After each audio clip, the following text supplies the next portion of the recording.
Our final brave storyteller for the evening is Sharelle. Super proud solo mum to Lila, Sarah and 3 fur kids. She is studying environmental science at Charles Sturt University via distance education. When she does get some spare time, she likes to paint or do cross-stitch embroidery. Her girls are her world and the 3 of them together are an amazingly strong little family unit. Please welcome Sharelle Aurisch to the stage to share the final story for the night.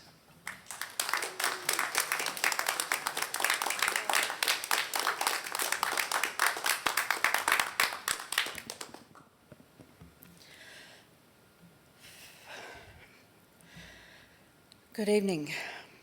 My name is Sharelle and I'm a solo mum to 2 beautiful girls, Lila and Sarah. I'm also studying for my degree in environmental science at the ripe old age of 45. I'm an auntie to Charlotte, a sister to Annette and a daughter to Daryl and Leona. I also have a mental illness. Growing up, I constantly heard the terms, "You're hopeless, you're useless, useless bloody Sheila and bloody Errol." I watched my mother, who has always been within a healthy weight range, be on a diet and constantly have a fridge and pantry full of diet-labelled foods my entire life. My mother first took me to Jenny Craig when I was 19 years old, and I had told her that I weighed all of 59 kilos. I was first diagnosed with depression when I was 20 in 1995 while I was at uni. From there, my life spiralled completely out of control.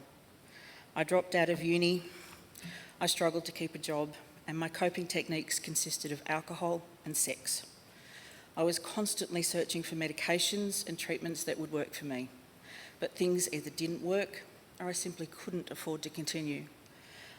I don't have a low self-esteem, but a massive self-loathing, to the point that when I'm in a relationship with somebody, I simply cannot understand why they are with me.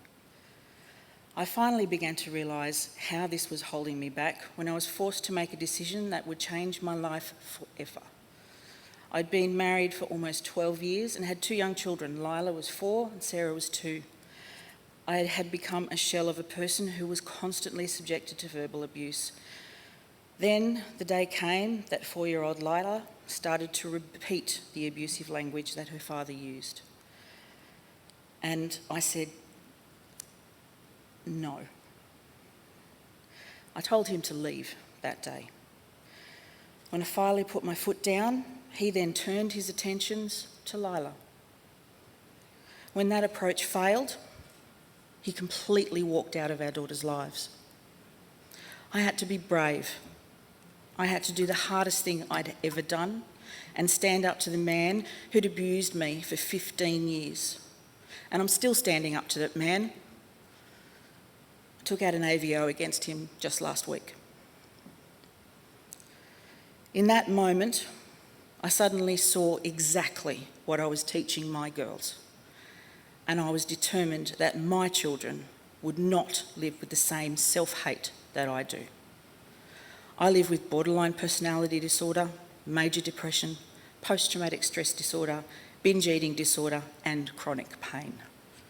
It's a pretty complex mix that I finally, after 25 years of searching, have found the right treatment mix of medication, psychology, and psychiatry.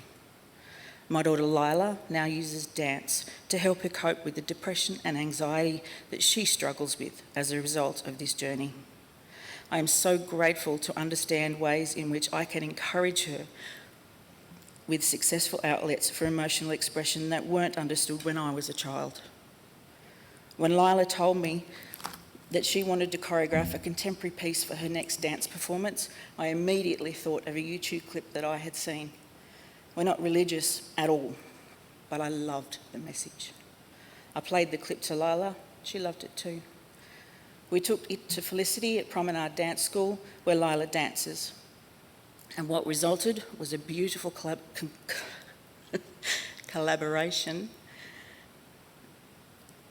from which Lila ended up being awarded a very highly commended at the Orange of Stedford, and just a week later, a first at the Bathurst of Stedford. Realising that I'd been given a chance to challenge negative self-talk in my girls has given me the permission to reshape my own life. As I praise them often and tell them that no matter how bad life seems, you can achieve your dreams, I've realised I can achieve mine too. This has led me to return to uni to chase my lifelong dream of completing my qualifications in environmental science. As proud as I am of Lila, I often reminded myself that this too shall pass. A phrase that means so much to me that I've had it tattooed on my arm. Having to be brave for my girls and show myself too that I am strong. This is the reason I have come so far and continue to take each day a moment at a time.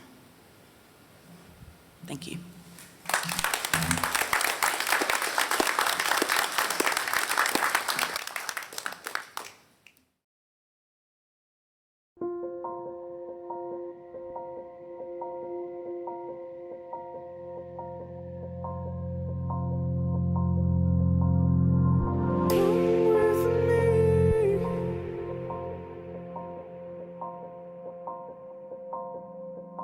You are beautiful.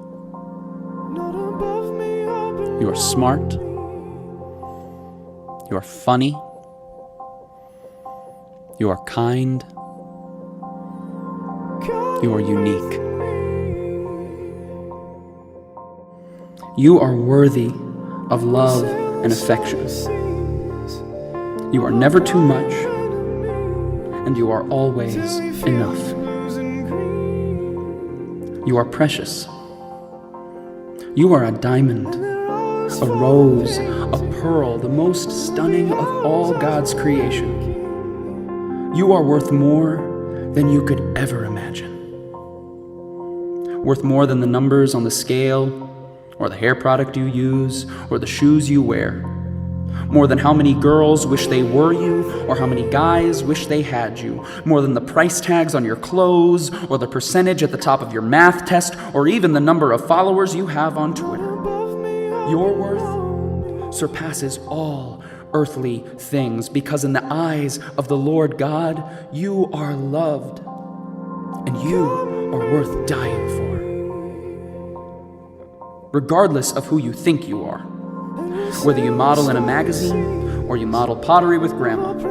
Whether you're on the hot list or the not list. Whether you're head cheerleader or a high school dropout. Whether you're Miss Popular or you've never had anyone you could call a friend. Whether you love yourself and love your life, or you can't stand to look in the mirror and you feel as if everything in your life is falling apart. Whether you're such a winner or you feel like the world's biggest failure, regardless of who you think you are.